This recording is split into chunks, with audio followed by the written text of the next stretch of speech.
So we are here to, let me make sure I get the exact name right. We're here to discuss the future of work, the impact and economics of automation. Again, my name is Nancy Scola. I'm a technology reporter at Politico in Washington, D.C., and I'm happy to be in New York. I lived here for a long time, so it's really nice to be back. It's a great city. I'm sure no one's ever said that before about New York. We have a great topic to tackle today. There's been a lot of talk in recent years about how automation is going to change the nature of work in the United States. And very often we talk about the sort of simple questions of will it create jobs, will it eliminate jobs, or will it just change the nature of what we think of as a job? And we're here today to really dig into some of the particulars of that, specifically what role some of our big American institutions will play in determining how the nature of work is going to change due to the impact of automation. And we talk about those institutions as local governments, cities themselves beyond government, cities as an organism, labor unions, other institutions that are sort of critical to American life. And we have a great panel to discuss that today. We have, to my left is Vikrum Aiyer. Vikrum is the, let me get your title correct, is the Vice President of Public Policy and Strategic Communications at the delivery on demand service Postmates. We were meant to have the CEO of Postmates, Bastian Lehman, on the panel today. He had a work emergency. We're more than happy to have Vikram step in and talk about some of these policy questions. To Vikram's left is Betty Sue Flowers. Betty Sue is a writer, editor, and international business consultant.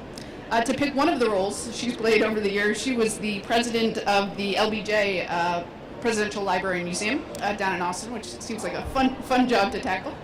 And we also have Andy Stern. You may notice Andy's not actually physically present, but he's on his way. He got caught in New York City traffic, one of the downsides of New York City, the traffic, but he should be here in a few moments. So we're going to go ahead and get started.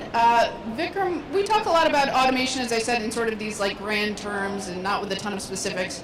But one of the examples I wanted to raise is I was driving through DuPont Circle in Washington, D.C. a few months back, and a robot cooler went down the sidewalk, and I sort of nearly slammed on the brakes.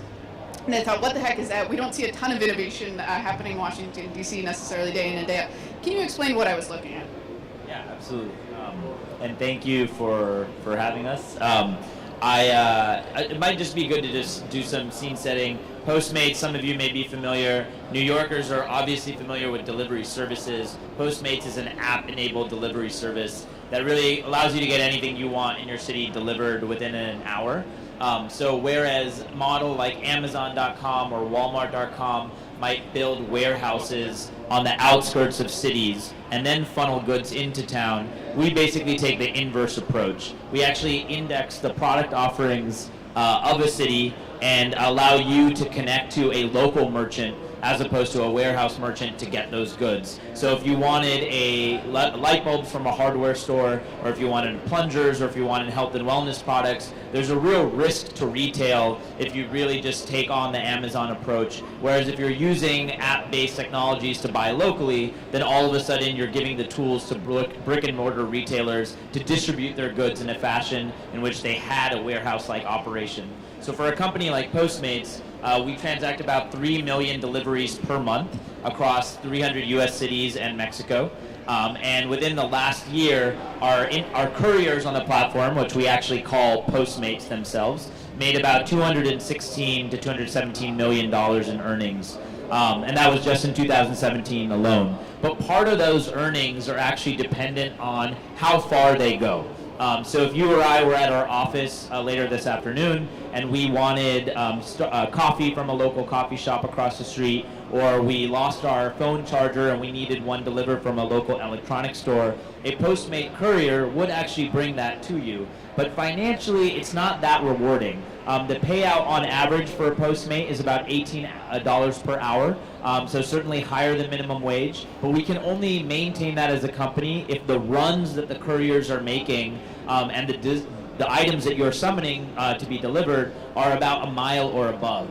So we started asking ourselves the question, how do we actually maintain that earning base that our couriers really want? Because from a business perspective, if those earnings drop over time, then we're going to lose those drivers to other gig economy companies like Lyft or Uber or what have you. So how do we actually maintain that $18 per hour and above? while not shortchanging that merchant that happens to be across the street from you from selling at the same rate that any other merchant might be able to benefit from these on-demand technologies. So we started asking, can we close that less than a mile, almost few blocks away gap through automated technologies? And that's where you see those little coolers running around Washington, D.C. We started testing these robotic delivery devices. They look like little coolers on wheels, and they use the same LiDAR technology as an autonomous vehicle.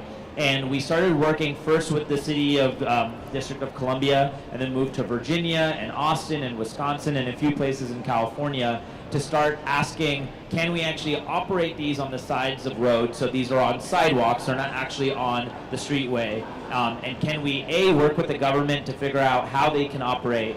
B, can we do so in a way that doesn't offset any jobs in our supply chain? And C, does it actually meet the experiment that we're trying to make good on, which is reserving our human couriers for higher wage earning potentials? And oddly enough, while the experiment is still fairly nascent, it did work on all those levels. In the Washington, D.C. experiment, which started January of 2017, we were able to integrate the robotics in our supply chain without a single loss of courier job. In Washington, D.C. We were actually able to share data and insights learned from the experiment with with the D.C. government. And we actually were able to realize that for every one of these devices we were deploying, we were actually taking cars off the road that we would have otherwise deployed for the same run. So certainly it has not cracked, that one experiment hasn't cracked the entirety of all of our social challenges when we talk about automation, but it is an interesting use case wherein you can use it to augment your business. You can use it to increase the merchant sales potential in a city at a time where retail sales are going down, and you can use it in a way that only helps boost the earning potential of human couriers over time. Excellent, thank you. Betty Sue, I want to get your take on this, but we have a third panelist. Hi. This is always fun for moderator. I'm not clear who you are. Can you introduce yourself? Yes, hi. Hi. Hi, I'm Andrew Stern, the chairman of the I thought you might be. Yeah, no, I'm Amol from Knotel. Hi. I'm sorry, where are you from? I'm Amol from Knotel. We run Flexible Office. Okay, excellent. Well, thanks for joining us. So Betty Sue, I mentioned Washington, D.C. A lot of these experiments in automation that we're seeing are taking place on the city level, right? It's people living in cities seeing sort of the impact day in and day out. Why is the city, you've talked a little bit in the past about why cities are sort of a natural laboratory for some of these experiments. Can you talk a little bit about why that's important? I think part of it has to do with scale. A city has the right scale. It's small enough that the leaders can work together, but not so large as the federal government so that it takes 3 years to get some kind of new rule passed, which reminds me, I'm very curious about what the laws are around these. If I trip over one of your rolling robots there, or if I stop it, I mean, are there laws established around that? I don't know, but whatever they are, they'll be faster established in a city than anywhere else. The one thing that worries me about these experiments in cities, which are really exciting, all you have to do is look at that little Bloomberg book and you can see that there are amazing things happening all over the world. But they're not happening out there in middle America. These experiments are not. And so that great divide, which we've seen played out in our politics, I think it's just going to get bigger. As a reporter, I'm sure you see this, but that's one of the issues, the real work issues. Late stage capitalism already has a divide developing between capital and labor. This is really intense when you look at cities and country. So most of my work is with scenarios about the future and how to take different trends and then look to see if you push out this one, what it looks like, if you push out that one, what it looks like. Not to predict the future, but to imagine yourself in different futures. And one of the futures that is not so utopian has to do with the cities really taking off while the middle of opioid country really does decline. So we have to be aware of that when we think about labor. It's not just the labor in cities, it's the labor in the middle of our country as well. What happens to those people as cities? Everything happens in cities. Excellent. And Amol, I want to get to you very quickly about the work that you do. I just want to ask Vikram, what is the geographic distribution of Postmates? In terms of what? Which cities that? Yeah, so as I mentioned, we're in 300 cities across the U.S. We serve about 1 in 3 households, Okay. just in terms of the potential reach of the Postmates app. But I will admit that most of our scaling has started in urban city centers. And then now, as we've sort of come to scale, we're about 6 years old as a company, we're starting to tackle more suburban, and we are now at the end of this year starting to kind of carve out more engagement in the middle of the country, Okay. but mostly in the urban space. Okay, excellent. Amal, can you talk a little bit about the work that you do and how it speaks to the future of work? Yeah, for sure. We work in cities. So I'm Amol Sarva. I'm from Knotel. Knotel with a K. You may have run across it. We run flexible office. What we say is we do agile headquarters. I am a startup founder of a lot of different companies over the years. Mobile phones and smartphones and neuroscience and enterprise software, and some of them got like pretty big. I mean, Virgin Mobile became a big public company, and Peak was acquired by SoftBank. That was my smartphone company. And as I've been doing all these things, it's always been in cities. I mean, perhaps that goes without saying, New York or San Francisco or Beijing or New Delhi or Mumbai. And as we've been running these businesses, we always had this perpetual and ever-present annoying problem. The office was always too big or too small. So we'd be running real companies, hundreds of headcount, but the office was always too big or too small. And you may know that New York is where co-working was invented.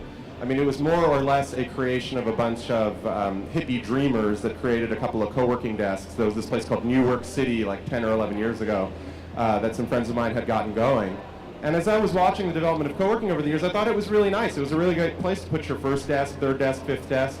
And at a certain point a couple years ago, the trend of co-working really got a lot of support from New York City as a driver and an economic engine for the development of this market as a competitive startup environment. And what we noticed at Knotel was bigger companies need that too.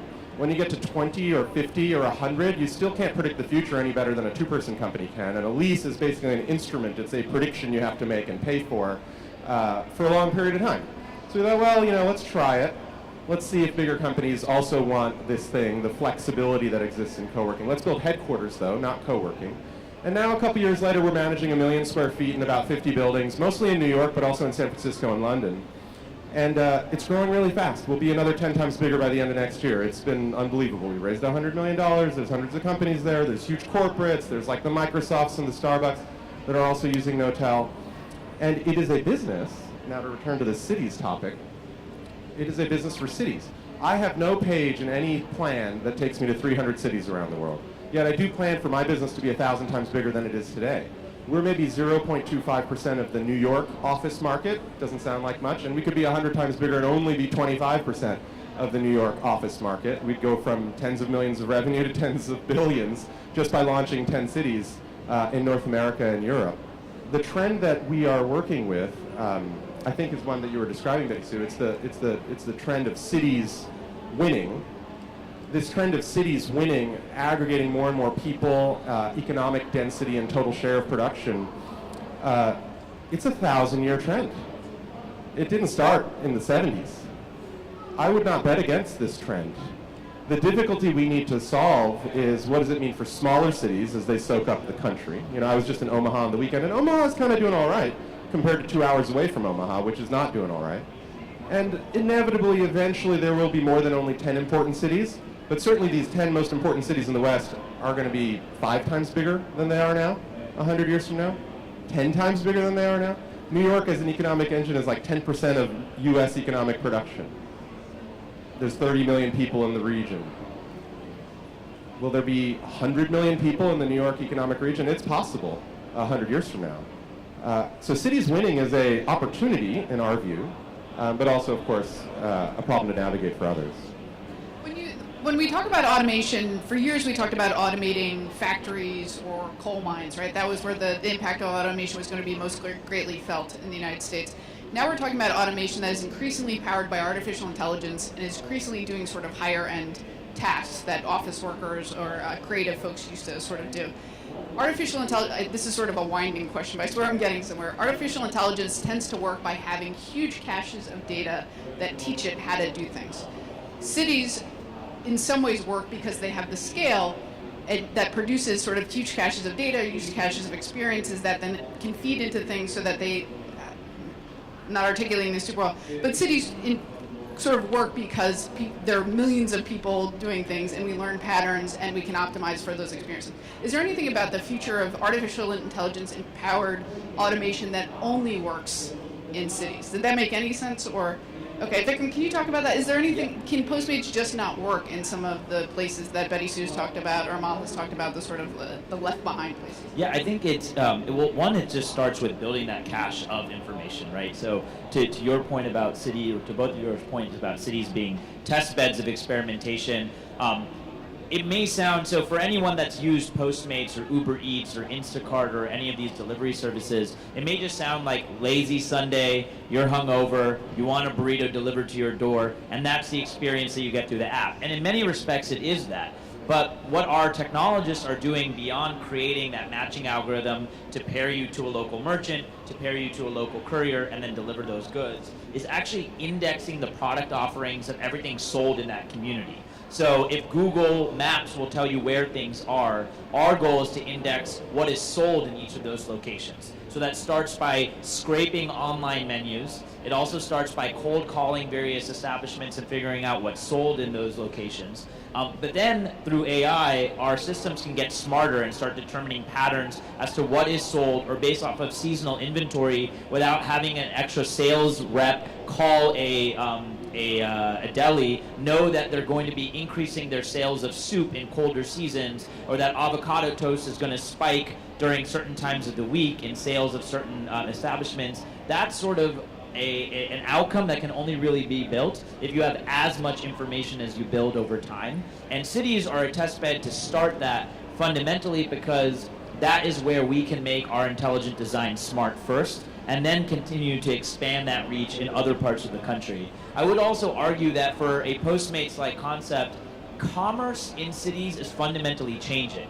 In the same way that one might think that the way you work and the way that you establish headquarters are changing through co-working spaces or agile headquartering spaces, the way that you or I summon goods on demand is drastically different today than it was 10, 11 years ago. I believe Brookings Institution says that on average, Americans spend about 500 million hours going to and from grocery stores. That's added congestion on the streets. That's a limited reach in which merchants can sell, because if you're driving to an actual destination, you're not buying from another destination. And it also means that there's just more pollution. So if we can minimize the way in which you or I access goods, that means that the way commerce flows in cities, from a pharmacy to your household, from a catering business to an office, from Amazon to your doorstep, means that all of that is going to change the way that business flows and the way goods flow. And when you amass a lot of that information, you have hyper local understandings of what the consumer looks like. And when you start there, then all of a sudden you have a ball game to start tricking that AI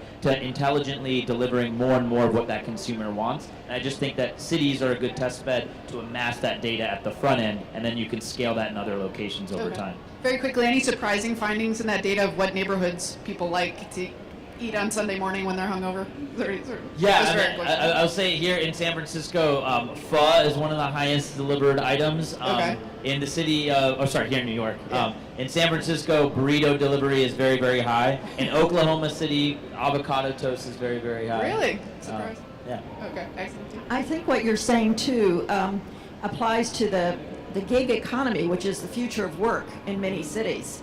As regular jobs disappear and as more portfolio jobs happen, if I'm making earrings in my apartment, there's critical mass in a city for me to sell them and have them delivered. I don't even have to have a distribution system if you know that I'm selling these particular kind of earrings or whatever. So I think that what you're describing also creates a new economy of small entrepreneurs, even for crafts, that can have a marketing effect through you and a number of other possibilities.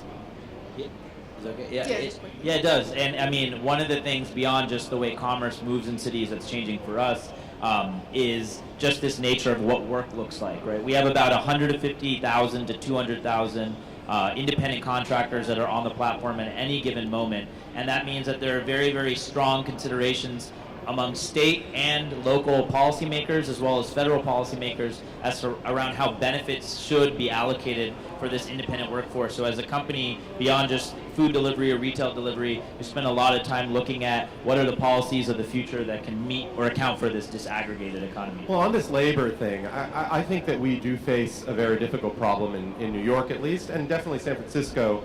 These are luxury operations. These are not broad, democratic, inclusive situations. Here in this city, this last few years under the present mayor, there's been a big war to create more affordable housing. This seems like a good idea. Same thing in San Francisco, where affordability of housing has started to be difficult. The other side of that conversation I haven't heard from policymakers and strategists on this topic. What I haven't heard about is a rich store of accessible jobs in these cities. The trend that I've seen in New York, and part of what Knotel responds to, honestly, I mean, our business serves a trend that we have been watching for at least 50 years in New York. New York, if you got off the elevator on the given floor of any building, 17th Street and 5th Avenue, in 1960, there would have been a storage place, a garment workshop, some file cabinet place with the accounting firm. There'd be a couple people that were doing some analysis. If you got off in the 90s, half of those were gone and there were a bunch of people with computers. And if you get off on any of those floors now, every one of those blades is just tables, conference rooms, laptops. The entire city has been transformed as a piece of infrastructure for knowledge workers. The whole city. Those knowledge workers make a lot more money than comparable workers would have made 30 or 40 years ago. The revenue density per head count of companies that are in a place like New York or San Francisco is massive. These people are rich, and they can afford to pay for fancy stuff. And as we make affordable housing, I am not seeing a rapid growth in jobs at that more accessible level that will live in the affordable housing. I suppose there'll be artists and there'll be other types of folks that don't necessarily work in the heart of that economy. But those Postmates workers are not the fastest growing segment of jobs in New York. It's like tech workers. We're at like 10% of workers are working in tech and engineering. The tech companies that are quote unquote disrupting the nature of work, from the kind of jobs that you do to the places you actually physically work, what responsibility do they have to sort of shape that future?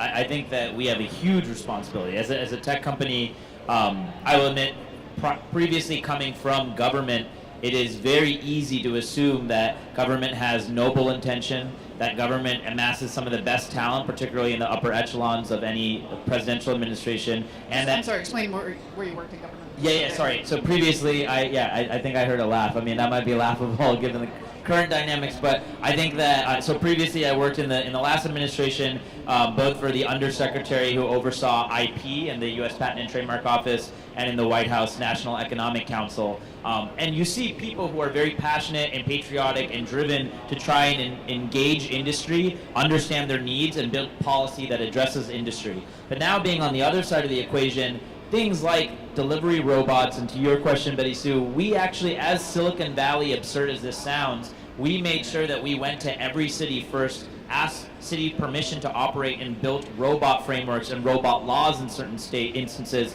for them to operate. That's a very, very new undertaking, and something that can be only understood if industry has the patience to work with government, build frameworks, and share data from lessons learned. And that will only conversely work if those in government actually want to take a beat, listen to industry, engage them, and understand that maybe there's a knowledge gap on both sides of the equation.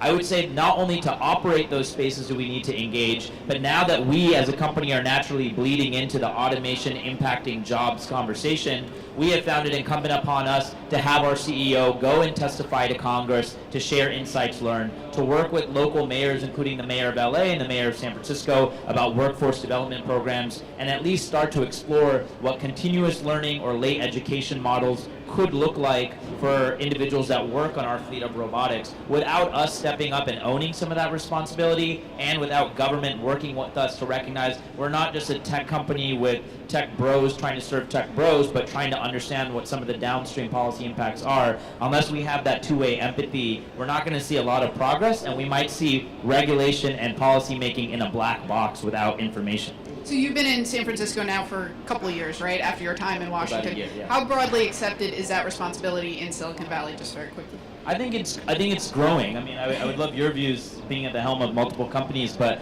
I think more and more it is the you can turn on the TV and see executives from all the brand name companies testifying regularly in front of Congress. But B, there's also the rise of the CEO statesman or stateswoman, in which, in response to federal policies or inaction, whether it's the withdrawal of the Paris Climate Agreement, whether it's on net neutrality, whether it's on the immigration and travel ban, you see technology companies, not because they're tech companies, but because they have millions of eyeballs in their user base engaging their products every day, taking a way more activist approach to probably retain customers, but also to assert their values. And I think when you start there, it quickly widens into, if we're going to have a conversation or a values-based conversation on what we believe in as a company, then that should extend to the way our product is impacting certain segments of the communities as well. Okay, and Betty Sue, coming from sort of an academic background, what is your thinking about what the responsibility that the tech industry has for some of these changes, for helping the country cope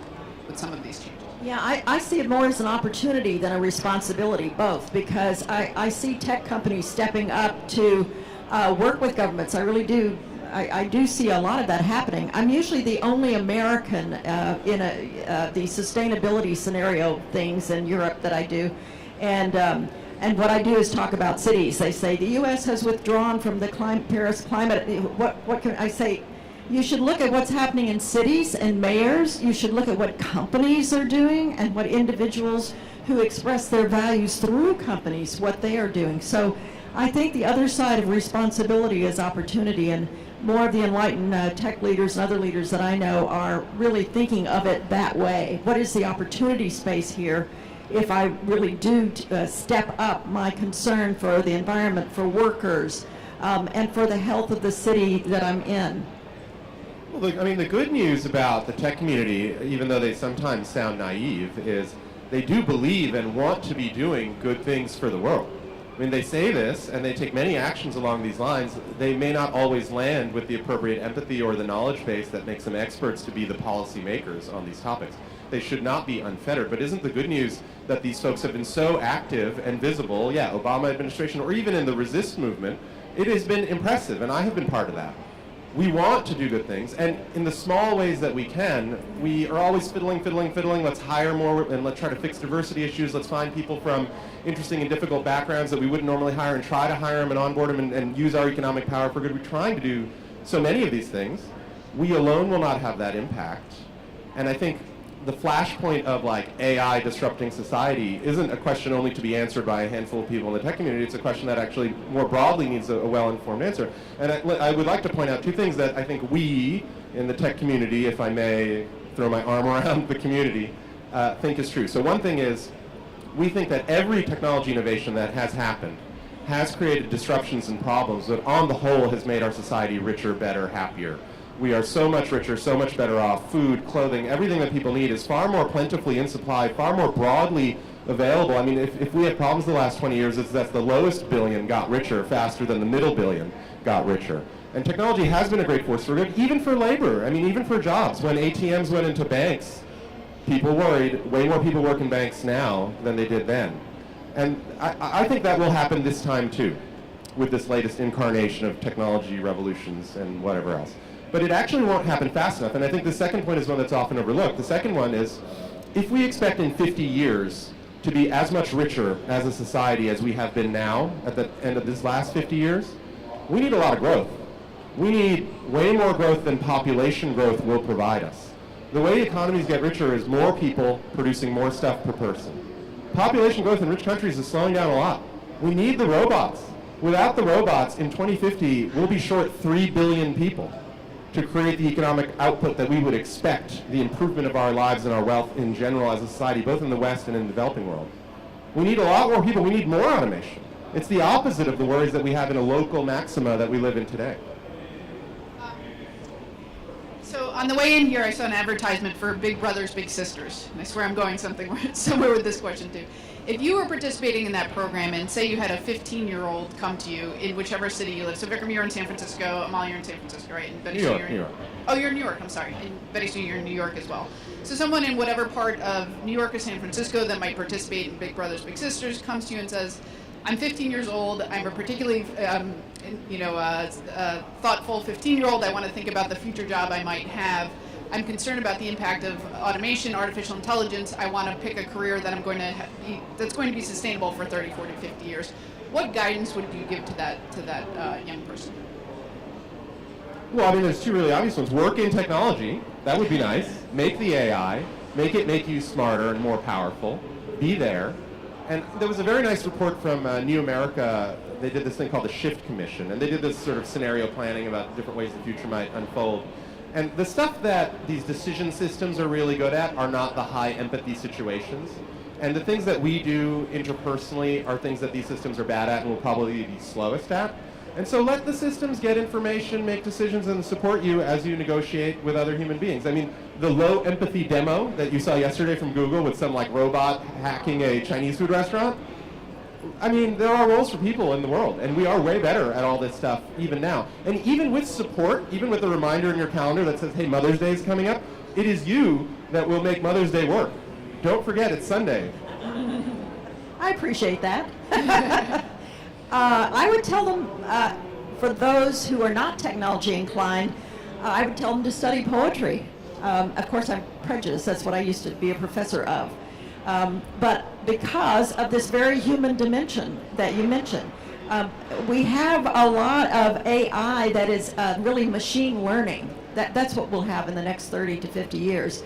That really human replacement AI, that stuff of science fiction and how, is not really on the close horizon. So those human things that only human beings can do, those who can do those well, critical thinking, working with people, they'll do well in the new technology economy. So both things, I think. I think it's a great question. One, it is the premise of the question underscores something that's already shifted, though, right? Where people say, long gone are the days where you work at one company for several decades, and even the individual that may want to pursue a path like that of stability or being grounded in a specific lane, I think it is recognizing what is all too often commented on about the millennial demographic, that we switch jobs quickly. I think that it is a commentary on being a little bit nimble on your toes and being mindful of the fact that things may shift and may progress, and therefore you have to amass a broad set of skills in order to compete in this modern economy. But that, without being, I think that's kind of like cynical advice to couch. I think the main thing is almost every problem today is a tech problem with a tech solution. I mean, water in Flint, Michigan still needs addressing, in which AI potentially could play a role in. Climate change still needs tackling in terms of how we measure it. Human rights atrocities around the world, nuclear stabilization of different regimes, all involve a tech component as more technologies evolve. I think I would say that, to the point of working in tech, I think almost every problem that we will face as a society, whether it's criminal justice reform in police departments, with AI allocating different cases to beat officers, to something a little bit more substantive on the high-end tech, whether it's a problem that NASA is challenging, it's all going to require a same baseline set of skills, whether that means human empathy, writing, math, the arts, and I think it is really important for us to recognize that even if there are technological advancements that increase productivity in each of these spaces, there's still going to be a mindfulness that is required to inform what the AI or automation is capturing, what the problem scope is that we're going after, and how we communicate solutions to the communities that that's tackling. And so even if tech is the tool to get us there, I would not discourage any aspiring student to back away from any passion in any of those wide range of spaces, because tech can augment their passion to create a solution. Okay. One of the ideas that has popped up in recent years to deal with this sort of the changing nature of jobs and some of the instability around that is this idea of a universal basic income, right? So is there someone who can quickly gloss what UBI is for Vikrum? Do you want to tackle that? Yeah, sure. Just, the concept that as jobs get offset or people have queries around where they're going to draw their income, a stipend, if you will, that gets allocated to families on a monthly basis or a yearly allocation. Okay. Amol, good idea or bad idea? I mean, it sounds like welfare to me, and I think the social safety net is a lovely idea. I think the reason why the term has been popular lately is because you'd get it without any means testing. It wouldn't be need-based. Everyone would get it. I would get it. I don't need it. Why are they giving it to me? I have some reservations about this like libertarian incarnation of a social safety net. We need a social safety net. The world is changing really fast. It will not be easy for everyone. There are folks who do not have the same background skills, other bad luck may come in, and we have to help people through education, through direct support. There are many things we must do. And I'm happy that conservatives are interested in the UBI because maybe they'll come along and that's like the name we use to reinvent the social safety net. But dislocation and societal change is the problem. Enough wealth is being created. Let's use it so we don't have war and poverty and pestilence, starvation, Flint, Michigan. That absolutely I believe in. Actually, I'm going to do a quick survey. I hope people are familiar enough with the concept. Who's in favor of the idea of universal basic income? That's pretty good. Okay. Excellent. So about 3/4 of the room, maybe, I think. So Betty Sue, what's your thought? I was at a meeting a couple of years ago of experts in the future of work, sponsored by The Economist and the OECD. And after 3 days of discussion, the only two things everyone could agree on was some kind of social safety net. Maybe it would require work, but some kind of something like that because of the dislocation in the short term. And the second thing and there were only two that everyone agreed on. The second thing everyone agreed on was tax the robots. That was serious. That was a serious agreement. I mean, coming back to the theme of this conference, cities are an awesome test bed for experimentation. The state of Alaska has been using, reserve funds from oil revenue to allocate about $2K a month to to residents in a UBI-like fashion. The mayor of Stockton, California, a young guy named Michael Tubbs, has been spearheading an experiment around this. Whether you like it or not, I think now is the time to start experimenting with each of these policy levers. And to fill in the blanks for Andy Stern's absence, I think that labor and tech and government stakeholders, to your point, a whole swath of stakeholders need to come together and start talking through those experiments, because I think what's holding back a desire to either enact UBI or a portable benefits regime for gig economy workers or any other sort of safety net fix is that there's still an inertia of there's a reticence to move forward because of what jobs should look like to the politician or what jobs should look like to the labor union leader and so forth. And I think we might need to start overcoming some of those perceptions of an old world in order to at least start experimenting whether these new world policy fixes have any meaningful application. Okay, great, thank you. So one of the iconic experiences of living in a city is you get your Chinese food delivery on a Sunday morning when you're slightly hungover, and you interact with the delivery person, right? There's been this trend towards, we have the delivery robots, we have restaurants now that are being designed so that you're actually never engaged with a human being, right? There's a salad place where Politico is located. It's one of our popular lunch spots. They've recently redesigned it. So you used to walk right up to the counter, speak to somebody working there. Now the first thing you engage with is a pickup sort of counter where the alphabet's listed on top and by your last name, and you pick up the order. You never talk to a person. There's a restaurant in San Francisco I was talked about recently that's a quinoa restaurant where you see no humans. It's just sort of the humans are behind the wall and they put it in a cubby hole when you order on a tablet. Is there anything that we're losing in cities by this sort of am I romanticizing the engagement I had with my Chinese food delivery person? You were definitely romanticizing your engagement with the Chinese food delivery guy. It's meaningful to me. As we get these sort of services that are more automated and they're more efficient, are we losing some of the sort of beauty of living in an urban environment? At Knotel, here's something that we think about. So at Knotel, people work there, and your employer pays for it. They pay like $10,000 a year for you to have a desk. That's office. That's what an office is. The daytime economy of cities is office workers. And if the company spends like $10,000 a year that you never see in some check paid for the rent or something, the company doesn't spend another, call it $3,000 a year that you spend on stuff, on coffee and lunch and getting your shoe shined maybe. I don't know, I haven't ever had my shoe shined. But there's this little economy out there, and it's really busy, noisy, messy. It looks like a Turkish bazaar still. I mean, like 1950s New York isn't that different from 2018 New York. I think it sucks. I don't think I want to work in a subway station shining shoes in the bay. I don't really think anybody finds real human fulfillment from some of these little slot jobs, like the person who does bring food sometimes when I order at home. I don't feel that these are like the higher calling of humanity. I would love to help that person do something else, maybe write poetry or something else. I think these people are making a living, but I don't think anyone's going to miss that. I don't miss it. Betty Sue? I think what people may miss, and this is where we have to really be very thoughtful philosophically, is the meaningfulness of work, no matter what it is. There's a dignity to having a job. There's a dignity to work.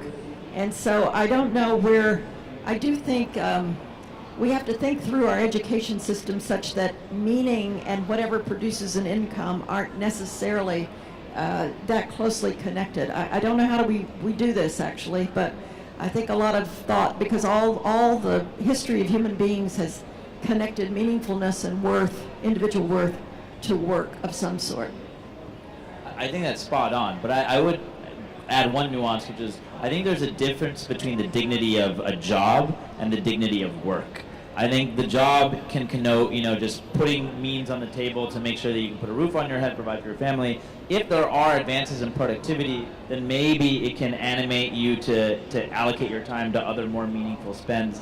I think, though, it might be a little, and I'm just thinking out loud here, a little paternalistic, though, to assume that there are certain types of jobs that are a little inherently better or more fun or more worthwhile than other types of jobs. I don't think that is any one employer, lawmaker, or tech company's mandate to be able to opine on. And that's why I think this concept of EQ loss is a huge risk and a huge challenge. It may not be that we necessarily need to get our sense of human understanding from talking to the guy bringing our lo mein, but it does create a huge concern. You can turn on the TV and just see this when you toggle across news channels, that the more we create a distance between the communicated interaction and the actual physical interaction, then there's more of a distance between having a willingness to understand why there might be a difference in opinion. And I think that the more of the physical reality that becomes, more of the physical and analog reality is getting confounded, then we have a real problem, because if our technological solutions or our policy solutions are built on a presumption of what a person would or wouldn't want to do in life, then I think that we have a huge problem where a limited few are opining on the well-being of a limited few. Well, it's a high-class problem, choice. The idea that choice matters, that you should be able to select a path towards self-actualization, to borrow a term from my ancestral homeland in India. To be able to eat and have a job and to be able to do it well is a wonderful thing. And certainly for most of the history of our civilization, many people didn't have that. The high-class problem that now presents itself is, will we leave some folks there while the rest of us go off and change the world and, write poems and make art? And tell them, whatever, you choose, but you don't have the skills, you haven't been provided the platform, you haven't been whatever. I don't think that many people have the luxury of that choice. I would like them to be able to choose. Excellent. So it seems like there's a lot more to talk about on this front. Unfortunately, we are out of time. I want to thank you all for coming this morning. Really appreciate it. Thank you, Amol, Betty Sue, and Vikram for coming and having this conversation.